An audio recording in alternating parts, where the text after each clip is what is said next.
The latest polls show that most Americans say they're doing better now than they were 4 years ago, but they believe America isn't, which means Americans are relying on empirical evidence when it comes to their own finances, but believe the propaganda silos when it comes to our country's finances. The stock market closed at a record high yesterday. Student debt is getting forgiven. Joe Biden has forgiven about $150 billion in student debt, despite what the Supreme Court ruled. It now looks like Joe Biden and our odious Speaker, Mike Johnson, are about to lift millions out of poverty by bringing back an expanded child tax credit. The child tax credit is about to get expanded because Biden is willing to give Mike Johnson all the credit. This is our system, a system that Joe Biden is a creature of. He's 81 and joined the Senate in 1973. He's been doing this for 51 years. I want him flying the plane. I don't care if he's drooling and can't talk. I measure our leaders by results.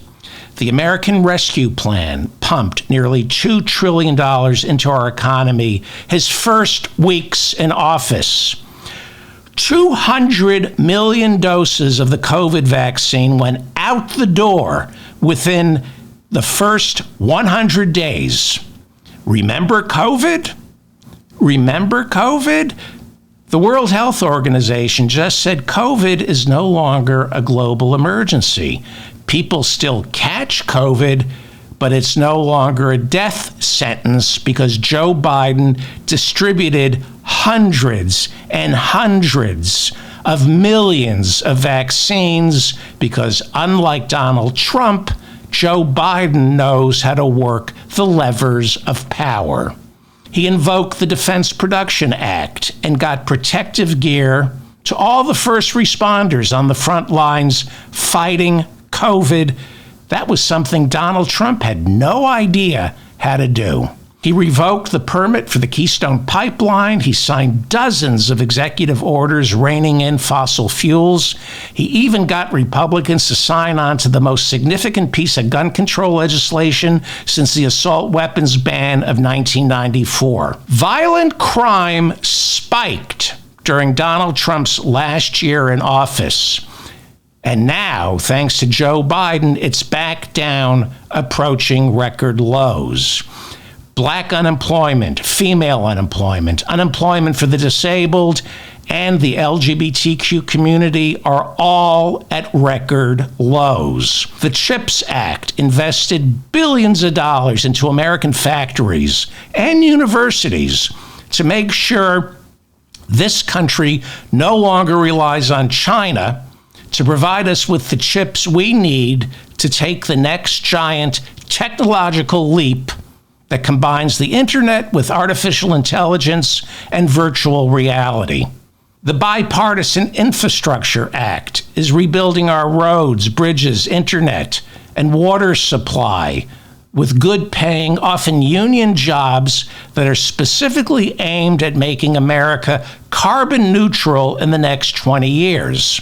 The Inflation Reduction Act gives Medicare the power to negotiate the price of drugs with Big Pharma. He capped the price of insulin for seniors. The Inflation Reduction Act taxes stock buybacks and corporations who hide their money overseas.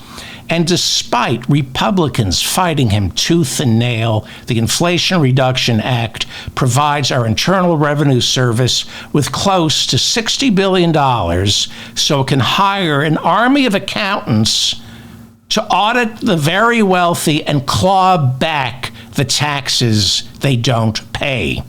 I've been around for a long time. No president in my lifetime has done this much.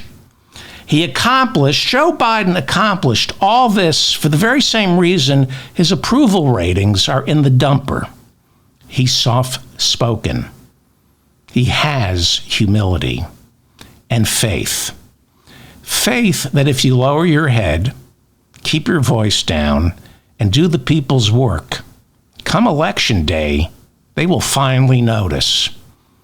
People say we have no choice in November when it comes to Trump and Biden. I say we do. I say we have Trump, a liar, a cheat, an immoral con man who is loud, a braggart who doesn't understand how a bill becomes law or how to work the system, which is why 1 million Americans died from COVID because of him. That's one choice.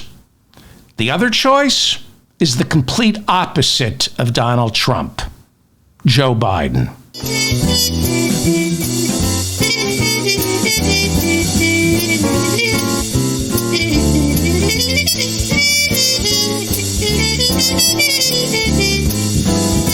It's time right now for the David Feldman Show. So get